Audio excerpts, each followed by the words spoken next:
looks to us like you played pretty well. Do you agree with that? Um, am I playing well? Uh, I don't know how to define well, but I still have things to work on.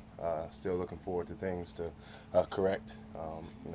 Smaller details of things. So, am I playing well? Not necessarily in my eyes, but I could do better. Are they giving you more to do? Did they give you more to do last week?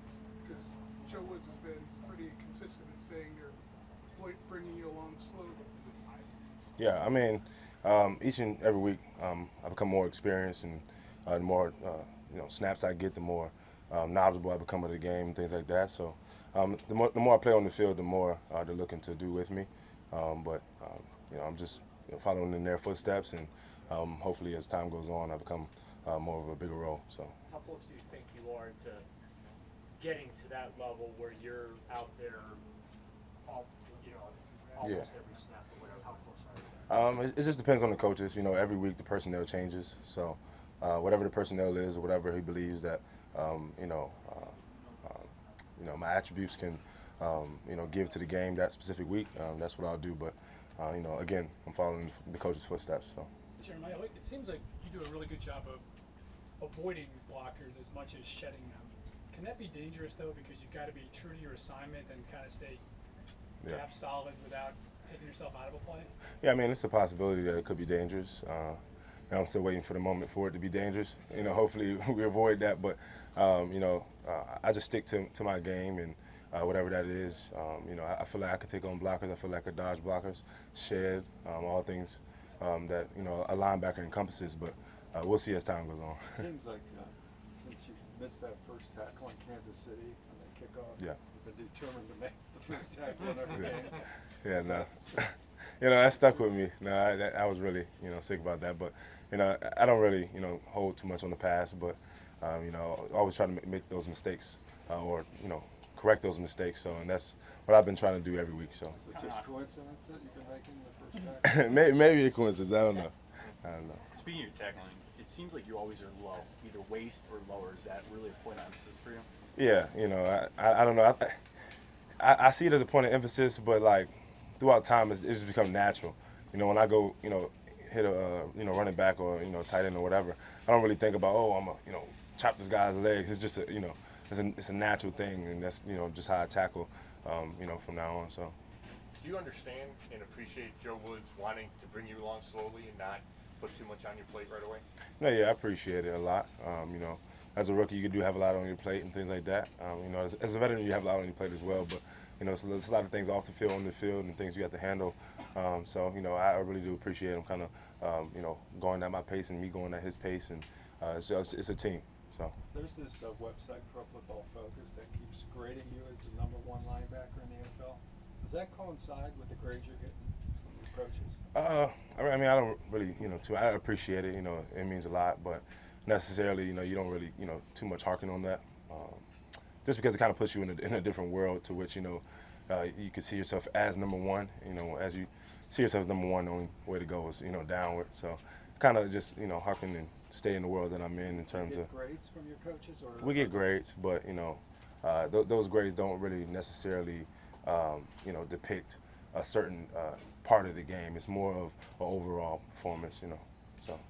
Whenever we talk to you, it seems like you kind of focus on, not being satisfied or happy with how you play. Now, how hard are you on yourself when you kind of look back? I think you got to be hard on yourself. You got to be your biggest critic, to be able to continue to climb.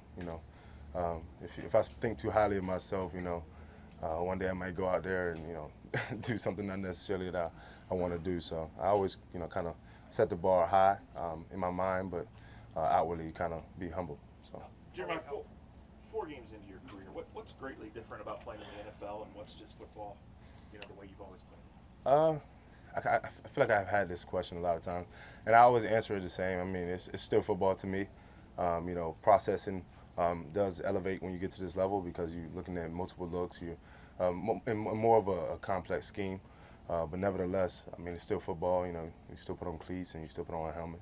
So, those things always remain the same.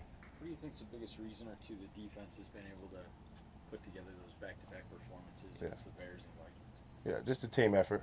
We harken on doing our job, each individual.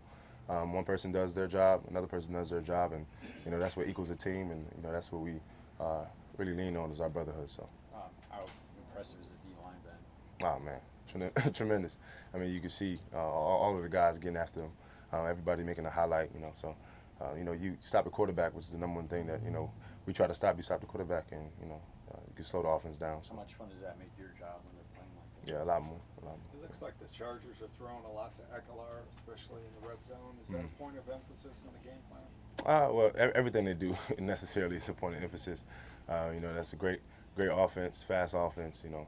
Fast running backs that are really all around. Good tight ends and good wide receivers. So they're a pretty all around team, and we're looking forward to slowing them down the best way we can. What stands out about when you watch Herbert throw the ball? Oh, it's a tall guy. He could process fast, and he's a smart guy, and really doesn't necessarily lean to one way or another. He's pretty, balanced in his passing style. So we're looking to slow him down as well. Malik Jackson mentioned the other day how you guys are having this little session on Thursdays to kind of pass first day. Has that really been a big help to you?